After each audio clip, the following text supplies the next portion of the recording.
Selamat malam, salam jumpa dalam acara Night Call GPIB di tanggal 31 Maret 2024. Kita merayakan Paskah. Anak saya Pendeta Ripka Yuniari Atalaka dari GPIB Jemaat Peniel di Singaraja, Bali. Sebelum kita membaca bagian firman Tuhan malam hari ini, mari kita berdoa. Kami sungguh bersyukur kepadamu ya Allah, Bapa Maha Baik, ya Tuhan yang ajaib. Ketika Engkau masih mengizinkan kami menikmati nafas hidup dan merayakan kebangkitan Kristus menjadi awal kehidupan kami beriman dalam pimpinan dan perencanaan Allah. Bahkan ketika kami akan baca bagian firman-Mu, bukalah hati dan pikiran kami, baharui kami untuk menaruh percaya tak henti kepadamu. Demi Kristus yang bangkit hari ini kami berdoa. Amin. Pembacaan kita dari Injil menurut Lukas pasal 24 ayat 10 hingga 12 mengatakan Lembaga Alkitab Indonesia memberikan tema kebangkitan Yesus. Izinkan saya membacanya dari terjemahan baru 2 ayat 10 hingga 12. Perempuan-perempuan itu ialah Maria dari Magdala, Yohana, Maria ibu Yakobus, dan perempuan lain yang bersama mereka. Mereka yang memberitahukannya kepada rasul-rasul. Namun, bagi mereka perkataan-perkataan itu seakan-akan omong kosong, dan mereka tidak percaya kepada perempuan-perempuan itu. Sungguh pun demikian, Petrus bangun lalu berlari ke kubur itu. Ketika ia menjenguk ke dalam, ia melihat hanya kain kafan saja. Lalu ia pergi dan bertanya dalam hatinya, apa yang kiranya telah terjadi. Demikianlah firman Tuhan, terpujilah Yesus Kristus. Haleluya. Sahabat GPIB dimanapun Anda berada, malam hari ini kita bersyukur kepada Tuhan oleh karena kemurahan-Nya memungkinkan kita mengingat rayakan kebangkitan Kristus. Berita kebangkitan menjadi berita yang spektakuler, yang mungkin membingungkan tetapi juga mengharu birukan setiap orang yang percaya kepada Kristus. Mengapa saya katakan haru biru? Karena ini satu berita yang tidak lazim, yang tidak terbayangkan oleh akal budi dan perasaan kita. Begitu besar kuasa Allah untuk menyatakan kasih-Nya kepada dunia ini, kepada kita semua. Anaknya mengambil alih, dan apa makna Kristus bangkit? Kita belajar dari bacaan kita adalah ketidakpercayaan berita yang disampaikan oleh perempuan-perempuan. Ini hal yang menarik. Oleh karena ini berbicara dalam keseharian kita, dalam budaya berpikir kita. Cara kita berpikir terhadap sesama kita, relasi antar jenis, laki-laki dan perempuan. Budaya patriarki membangun perbedaan, bahkan juga ketidakpercayaan. Berulang kali kita boleh mengerti, seringkali apa yang disampaikan oleh perempuan-perempuan dianggap sebagai omong kosong. Saya tidak tahu juga dalam kehidupan keseharian perempuan-perempuan sebagai istri, sebagai anak perempuan, sebagai istri yang berbicara kepada suami. Dan seringkali percakapan istri dianggap tidak begitu penting dan tidak ada buktinya, kan begitu?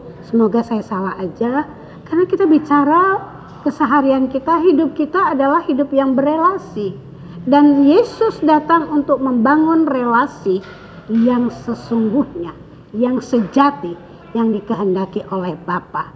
Tapi seringkali relasi dalam komunikasi ditandai dengan ketidakpercayaan, termasuk kebangkitan Kristus. Apakah perlu bukti? Tentu sebagai manusia kita senantiasa terkecoh dengan kemauan pendapat kita selalu ada bukti. Padahal bukti firman Tuhan sudah berulang kali disampaikan bahwa dia harus bangkit. Pada hari yang ketiga, menurut kita para nabi, dia harus bangkit. Tetapi seringkali kita terpedaya dengan apa yang kita pahami, apa yang kita pegang. Dan kita lupa bahwa Allah tidak pernah lupa pada janjinya. Janji bahwa dia akan bangkit. Dan kebangkitan ini membawa satu berita besar. Berita untuk kita boleh datang kepada Allah dalam doa dan permohonan. Dan Allah tidak pernah membedakan laki-laki dan perempuan. Menarik, kendati mereka menganggap itu omong kosong. Berita kebangkitan itu adalah omong kosong, tetapi Petrus berlari. Kadang pemahaman kita, pemikiran kita tidak connect dengan hati kita. Apa yang kita dengar, kita lupakan, kita abaikan, kita menuntut adanya kepastian bahwa itu benar menurut apa yang kita pikirkan, apa yang kita pahami. Tetapi bagi Allah semuanya terbuka. Bagi Allah, Allah telah berjanji bahwa dia akan bangkit. Dan kebangkitannya bukan hanya untuk orang-orang di sekitar dia, tetapi untuk semua orang boleh menaruh percaya. Apa yang dikatakan? Ketika ia menjenguk ke dalam. Bukti apa yang dia lihat? Hanyalah kain kafan. Tidak ada jenazah Yesus. Jenazahnya sudah bangkit, dia tidak lagi mati, tinggal di dalam kubur. Bersyukur kebangkitan Kristus, kuburnya kosong. Tetapi orang yang percaya kepadanya tidak kosong hatinya, dipenuhi. Kendati ada keraguan, tetapi keyakinan percaya membawa dia untuk mencari sesungguhnya, mencari apa yang dijanjikan Tuhan. Dan Tuhan membuktikan. Nah, maknanya bagi kita apa? Maknanya bagi kita adalah seringkali kita mungkin menganggap berita-berita kebenaran firman Tuhan hanyalah sambil lalu. Kita senang pada waktu mendengarkan firman Tuhan, pada saat-saat tertentu kita lupa pada firman Tuhan. Tapi Tuhan tidak pernah lupa. Tuhan selalu melihat dan menaruh peduli. Dan dia tidak pernah mengabaikan apa yang kita pertaruhkan ke dalam tangannya. Kita mencari, kita merindukan bagaimana kenyataan itu terjadi, dan kenyataan itu membawa kita untuk melihat bahwa dia tidak pernah meninggalkan kita. Dia mau, bukan hanya kita melihat, mendengar, tetapi juga percaya di dalam hati.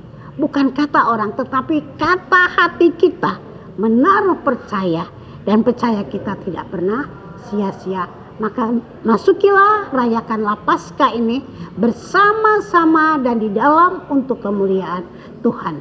Karena Bapak, Ibu, Saudara, kita semua diperhatikan oleh Tuhan. Dan Tuhan rindu kita boleh mencari dia, boleh menantikan janji-janjinya yang tertulis dalam kitab suci, bahwa dia mau menggenapinya asalkan kita percaya.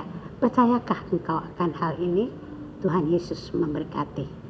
Kita berdoa. Bapa Maha Baik, kami boleh mendengar kebangkitan Kristus sebagai berita dan janji keselamatan tersedia bagi semua orang. Kendati kami seringkali terkecoh dengan apa yang kami pikirkan, apa yang kami rasakan. Ajarlah kami, bahkan Tuhan tuntunlah kami untuk senantiasa merendah dan mengerti pada rencana Tuhan melalui kitab suci.